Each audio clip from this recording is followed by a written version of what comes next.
মা, মেয়ের 18 বছর বয়স হয়ে গেছে, বিয়ে দিয়ে দাও, এটাই তো সময়। মেয়ের মা নেই? আহারে, বিয়ে দিয়ে দাও, তাহলে তো একটু শাশুড়িটাকে মায়ের মতো পাবে না গিয়ে। মেয়ের বাবা অসুস্থ বুঝি? আহারে, বিয়েটা দিয়ে দাও, তাহলে তো দেখে যেতে পারবে। মেয়ে সুন্দরী, তাড়াতাড়ি বিয়ে দিয়ে দাও, না হলে অতি বড় সুন্দরী না পায় বর। এ মা, মেয়ে দেখতে সুন্দর না?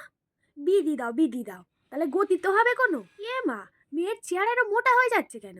বিয়ে দিয়ে দাও, বিয়ে দিয়ে দাও, নইলে এর পরে কিন্তু মোটা হয়ে গেলে বিয়ে দিতে পারবে না। যাই বলো তাই বাপু, মেয়ে বড্ড ইম্যাচিওর। পারলে বিয়েটা দিয়ে দাও, দেখবে এরপরে গিয়ে সব ঠিক হয়ে যাবে। মেয়ে মুজি খুব ম্যাচিওর, সংসারে সব কাজ করতে পারে, পারফেক্ট বিয়ের জন্য। বিয়ে দিয়ে দাও। মেয়ে ছেলের কি জেদ বাবা, বিয়ে দিয়ে দাও, দেখবে একদম শ্বশুরবাড়িকে ঢিট হয়ে যাবে। এ মা, মেয়ে এত ছেলের সাথে মেশে, ছি ছি ছি ছি ছি ছি। বিয়ে দিয়ে দাও, তাহলে তো মনটা একটা জায়গায় বসবে। ও, মেয়ে বুঝি খুব ঘুরতে ভালোবাসে?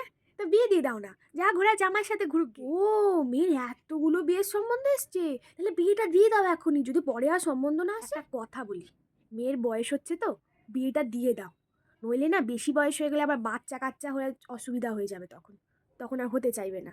মেয়ে বুঝি পড়াশোনায় ভালো না?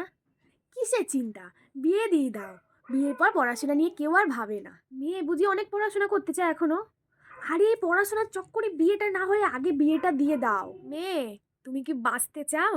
তাহলে করেই ফেলো বিয়ে, কারণ তোমাদের শুধু বাড়ির বউ হয়ে বাঁচার অধিকার আছে, মেয়ে হয়ে নয়। তাই বেশি বাড়াবাড়ি করো না।